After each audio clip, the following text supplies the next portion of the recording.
You ever have those days when you know you should be doing something, but you just cannot get yourself to do it? In this video, I'm going to share 5 steps to developing more discipline that are really grounded in behavioral science and not just how we can get ourselves to do something once, but how we can get ourselves to come back and do it time and time again, even if that thing is difficult, it's high effort, and it requires us to make some trade-offs in the moment. So oftentimes people rely on 5 different strategies that in and of themselves, they're good strategies, but they're not effective to build discipline. And so I'm going to review those because I'm sure you've probably tried at least one of them. The first one is just simply having good intentions, saying like, I would love to change this. I would love to do this. I'd love to eat healthy on a more regular basis. Just basically having those intentions. It's a great thing, but it doesn't help you build discipline in and of itself. The second is having verbal rules. So taking it to the next step and saying, oh, I'm going to eat salad every day this week, or I'm going to go out and take a 30-minute walk 5 days this week. Just stating these verbal rules is oftentimes not enough to get us to show up with discipline week after week and do the things that we set out to do. The third strategy a lot of people use is social accountability. And now this might be surprising to some, but I want you to think about any time that you've put yourself in a situation where you're getting social accountability for something. Were you more motivated to do the task because you said you would and so you're going to do it, or were you more motivated to do it because you wanted to be able to come back and report to those people that you had done what you said you would do? If it's the latter, then you didn't actually develop personal discipline. You just developed what I would call social discipline. So you don't want to be seen not showing up and doing the thing you said in a social setting. So that's influencing your behavior rather than having built discipline. And you're going to understand it as we walk through this process today. And so the other 2 strategies are setting big goals and having a strong reason to do something. So those, again, are not bad strategies, but they're not going to get you to a level of discipline. And so I want you to remember this as we're working through this, that you don't build discipline by forcing yourself. That's not how it works. You build it by removing friction in your environment. So one of the first steps that you need to take that's going to eliminate a lot of friction is aligning 4 different core beliefs with the particular outcome that you're looking for from building this discipline. So what's the benefit or the outcome you're looking for from building this discipline? And then aligning 4 different core beliefs. And those are a belief in your own personal capability, a belief in having found an effective method or process to follow, your belief in your own identity aligning with this particular outcome, and your belief in the worthiness, or in other words, that it's worth the time, the effort, the cost, the sacrifice. So these are 4 different core beliefs that you really are going to have to work to establish and strengthen if you want to be able to show up with discipline over the long term. And so you might be thinking, that sounds great, but how do I actually do that? You want to establish these beliefs of, say, capability. So you believe that you personally are capable and can do it. Well, and if you think about, okay, how have I established that belief in the past? Oftentimes that does come from a place of having achieved a new outcome. But before we even get to that point of achieving a new outcome, oftentimes other people encourage us and show us, yes, you are capable. And sometimes we rely on that. And sometimes we just look for evidence from other people and the results they've gotten. And that helps strengthen our own belief that we are personally capable, especially if they were in similar circumstances to the ones that you are in today. Then that helps support your belief, like they did it and they were in this situation too. So that means I probably can do it as well.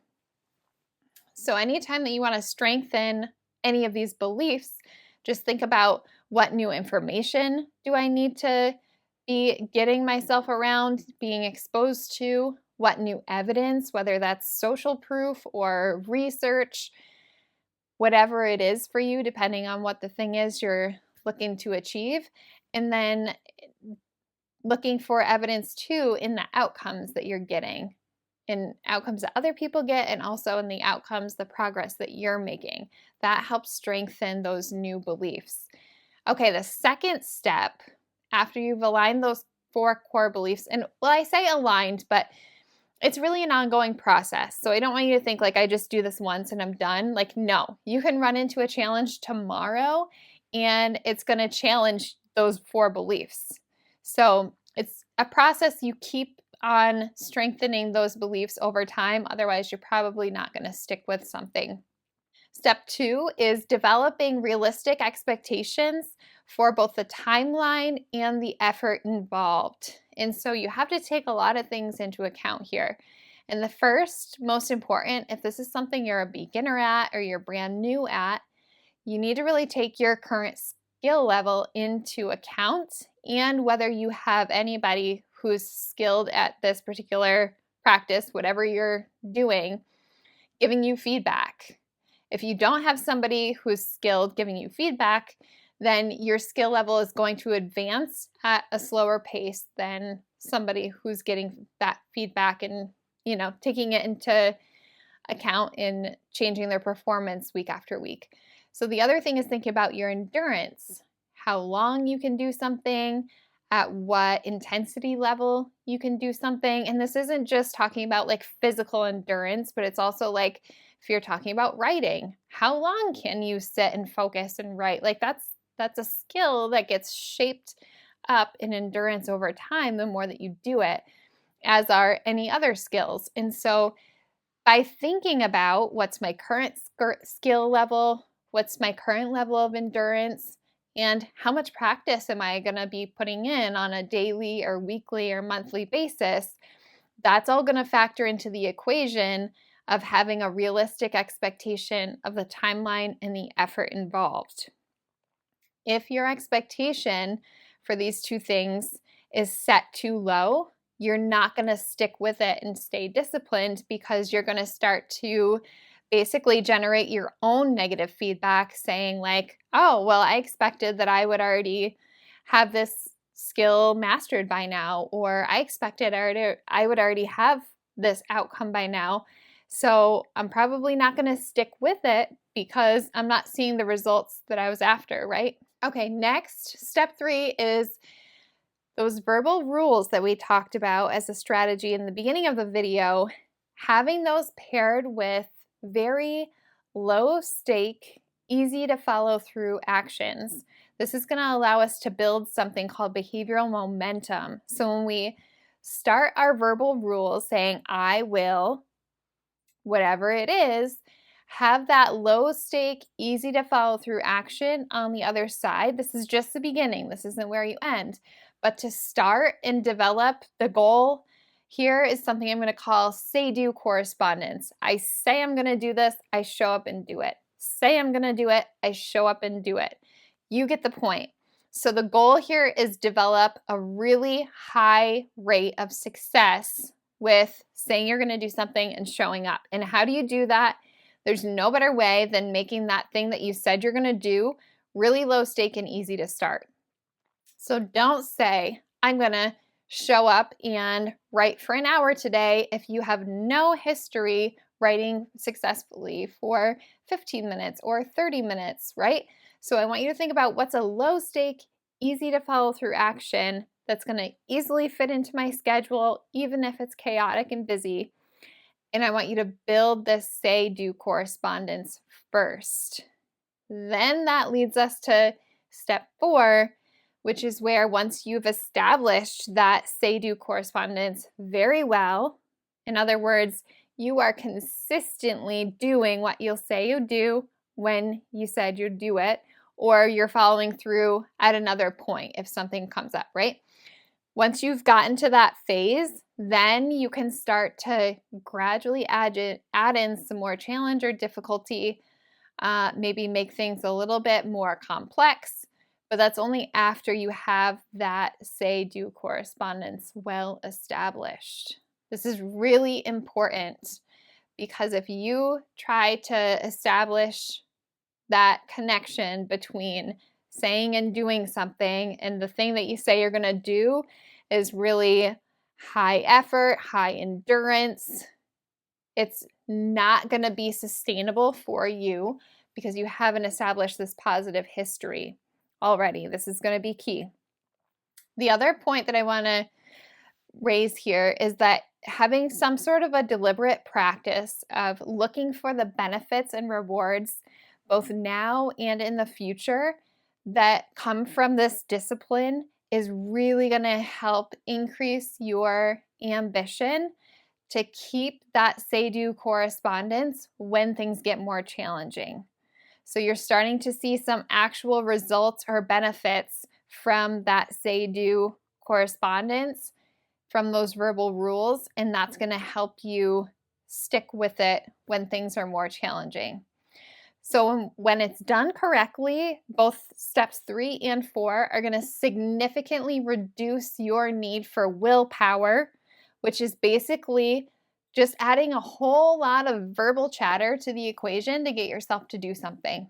That's all it is, right? So you really want to make sure you've got steps 3 and 4 locked in. And then number 5, you really want to increase that repetition. How long it takes to develop discipline with something is not a factor of how much time has passed since you started. It's more so a factor of how many response opportunities, or in other words, how many times or how often are you setting up those opportunities to test that say-do correspondence between what you said you would do and actually doing it. Without excuses, doing that without excuses, it's really going to determine how rapidly you establish discipline. So you want to establish discipline more rapidly, then you need to increase the amount of repetition, right? It's going to help you develop that skill faster, but it's also going to help you establish that relationship and that behavior much faster when you're doing it way more often. If you're doing it less often, it's going to be more difficult. It's going to take you longer.